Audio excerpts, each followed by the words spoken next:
Daniel DeMola to avoid any doubt.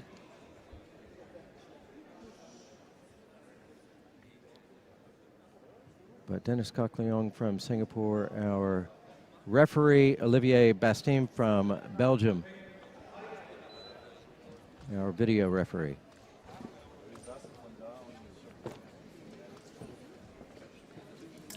Well, if they do stay away from each other, David, then you might get the non-combativity calls you've been craving all day.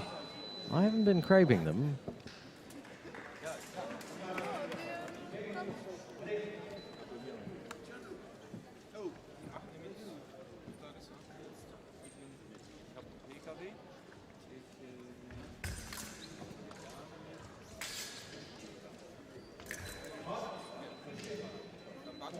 It's kind of like in Britain where you say, do you think it will rain today? Doesn't mean I'm craving rain. Just know that within the context, it is a likely possibility.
And now they decide to stay away from each other a little bit.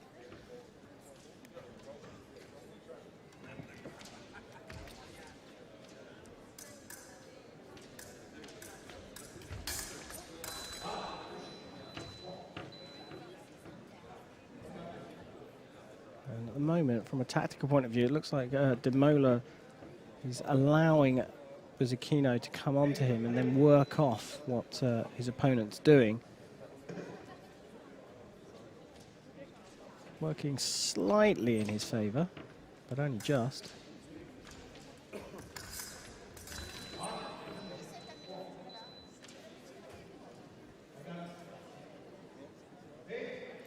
Well, as you said earlier, it's likely that we're going to see this trading hits thing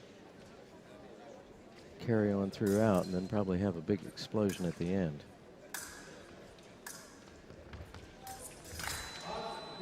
Double there.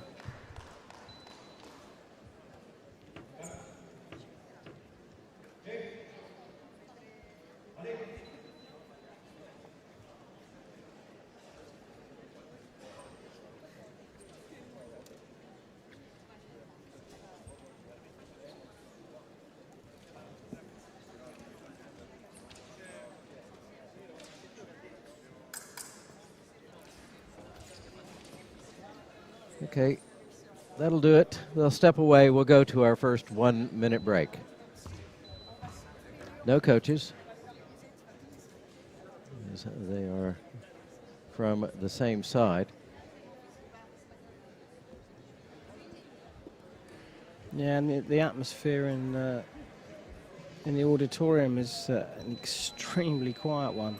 You know, 5 years of doing this, we've seen this time and time again, and it can be take some of the excitement out of it. Not of course, for the to belittle in any way or diminish the accomplishment of two excellent, fine fencers who have earned their way into this gold medal match. But when it's, you know, your teammate, there's an edge that's missing there. Well, yeah, a bit of that. I mean, of course, most of these fencers are going to want to be world champions. You can't take that away. There's only one per year per discipline. Just looking up at the sort of the Italians who are, you know, I suppose a tiny bit quiet in the semi-finals until the end of each match. Now they're not even, apart from the two coaches, of course, they're not really even looking at this match because they've got gold and silver, whatever way around silver, it goes. yeah. So it makes no difference who gets it to them in the nicest possible way to both of these fencers. We'll be hearing Fratelli d'Italia one way or the other.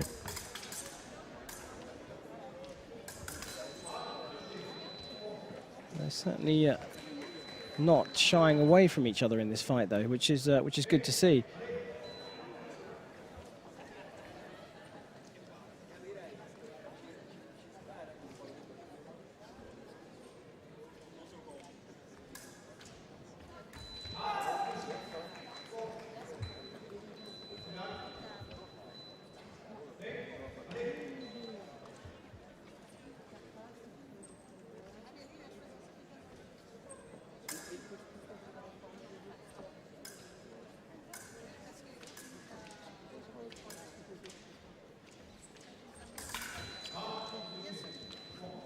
Well, now it's DeMola who's chasing down Buzzacchino, and guess what? It's working in Buzzacchino's favour. So and it's a 2-point margin. Yeah, it's switched around. And unfortunately for us, that means that it may well mean that either DeMola chases this down, levels up, and they both back away from each other and just go for that non-combativity priority minute, or Buzzacchino is going to run away with this.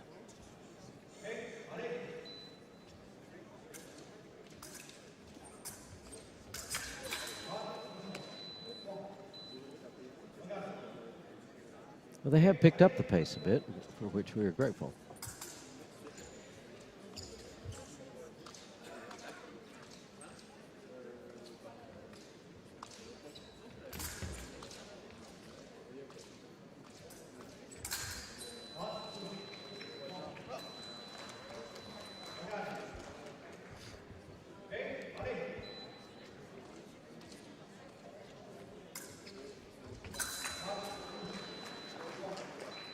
And once again, we are level at 9.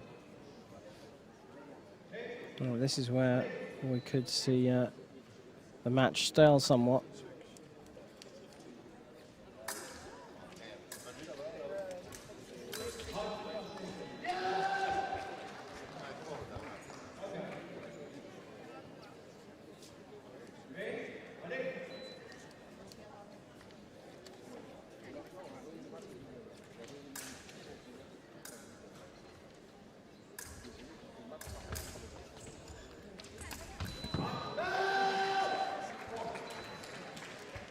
Well, we swung the other way, and a 2-point margin for Daniel DeMola.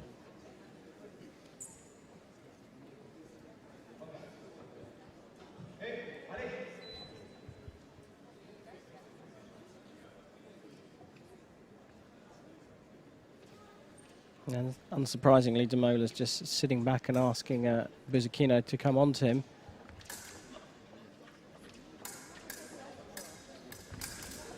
In his warning area, had nowhere to go. Measured approach from his opponent.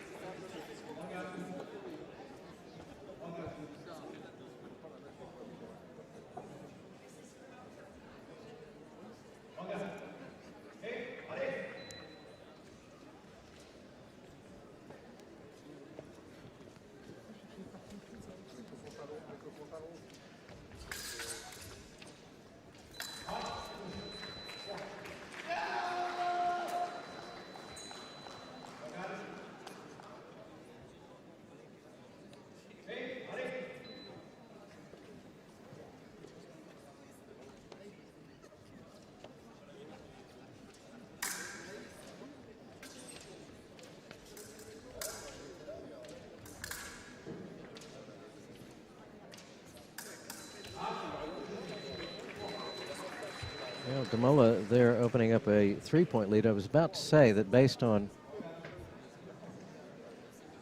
the algorithm of this match, that were it to swing back 2 points the other way at the current score, then it would be DeMola winning 15-14. But we're going to go to our second 1-minute break.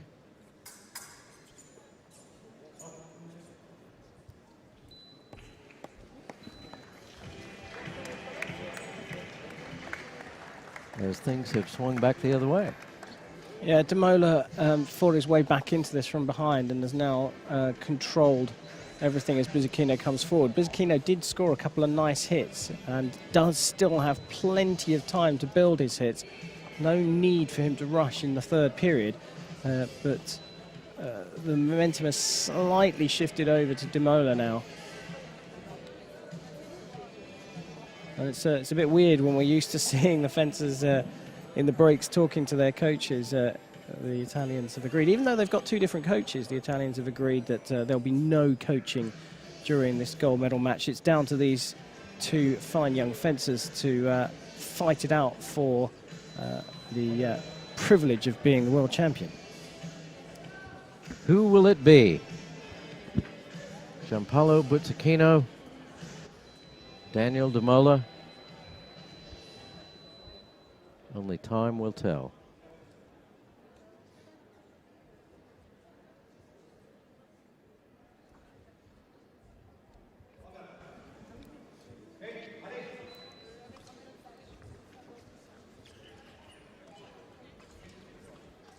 Well, as you predicted, David, a somewhat subdued match, but it matters not because this is a gold medal match for the world title.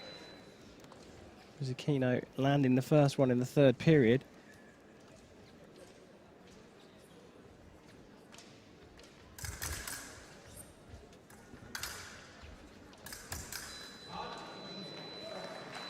And Buzzacchino pulls 2 back quickly. Buzzacchino doing well to force his opponent into the warning area of the piece, so all the way to the back line, or almost all the way to the back line. And then DeMola feels that he has to do something. This time he didn't wait to get to the warning area and launches a flash attack.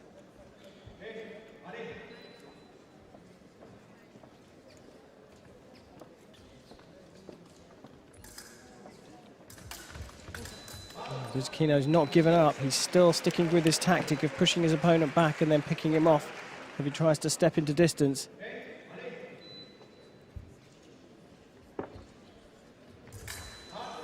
Well, here we are, 14 apiece. Will they go for non-combativity and go to a non-combativity priority minute? I doubt it. Yeah, there is an argument that you could play for priority, but I think it's an awful risk, really. I don't, and DeMola doesn't wait around, smashes his opponent's blade out of the way, and with it takes the world title. Daniel DeMola of Italy, our 2016 cadet men's épée world champion. Silver medal goes to his teammate Gianpaolo Buzzacchino. And it is Jakob Jurka and Adrian Don Sandler who take home the bronze medals, and the Italian contingent is on their feet with polite applause. They know they've got gold and silver tonight, so no worries.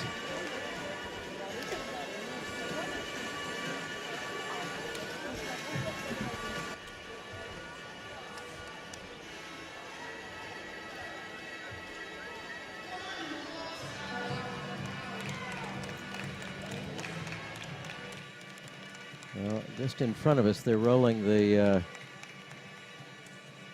medals podiums out in front of us. And based on our experience last night, I don't think we're going to have any... oh, look, we've got a big screen here.